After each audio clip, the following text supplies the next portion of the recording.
Hi boys and girls. Today we're going to read about monkeys. Do you see what I see? I see a photograph of a monkey. The title of this book is Monkeys. That gives us a big clue to the topic. What do you think the book will be about? Probably monkeys.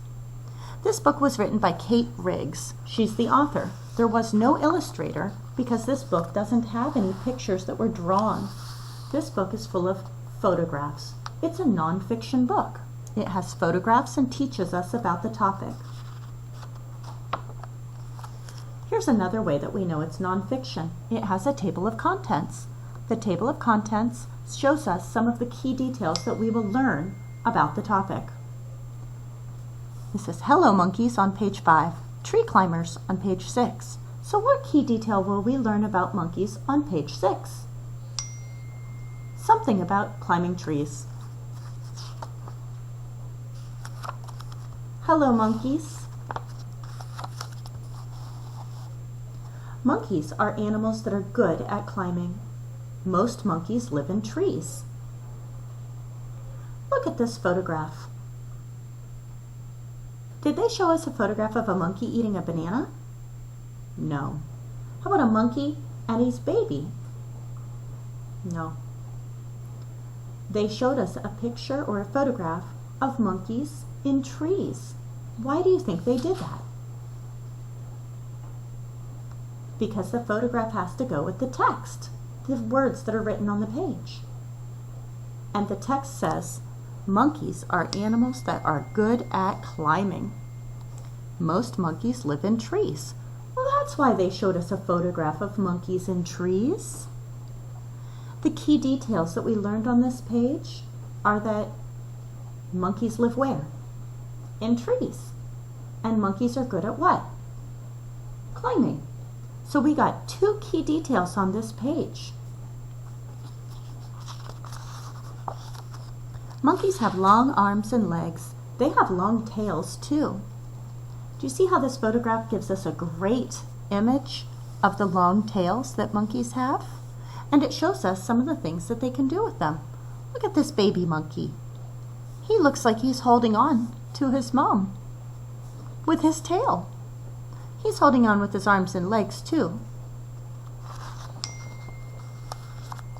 Some monkeys have brown or black fur. Other monkeys are white or gray. So not all monkeys look the same. That's something that I can get from looking at the photographs. The text does tell me that they can be different colors, but that's not the only way that they can look different from each other.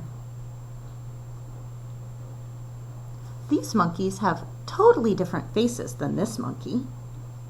And this monkey has totally different hair than this monkey.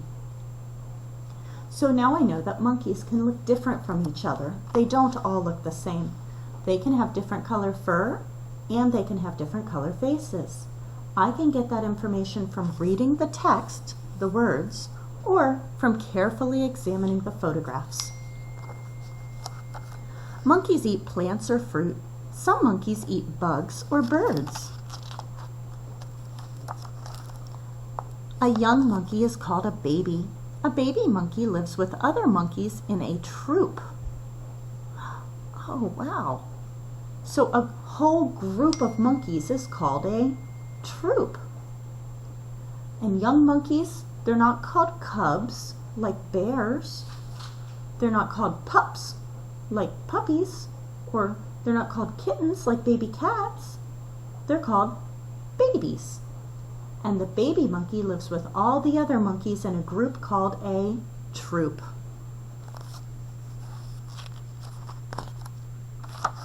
Monkeys clean their fur.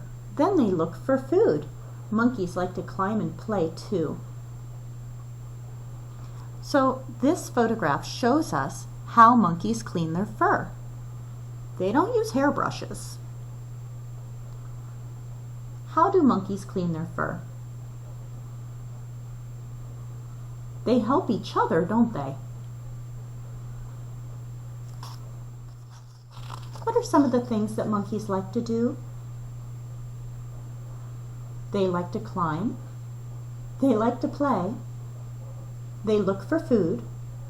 And they clean their fur. Goodbye, monkeys. Oh, it's one of my favorite parts of a nonfiction book. It's a diagram. Remember, a diagram labels all of the parts of something. So this is all the parts of the monkey. His ear, his mouth, his arm, his hand, his foot, his legs, his eye, nose and fur, and his tail. Oh, here's the words to know section. It's also called a glossary. It tells us the special words, what they mean. Remember, the special words we saw were a different color than the other words that were on that page. The special word climbing was purple, and it meant going up something like a tree. And I know from the table of contents it was going to tell us about that on page 6. See, it was a different color than the rest of the words. So the glossary would tell us what those special words mean, and the index in the very back of the book will tell us what page we would find those special words on. The word climbing was on page 7. It was also on page 16. Thank you for reading this nonfiction book with me. Remember, a nonfiction book teaches us about a topic.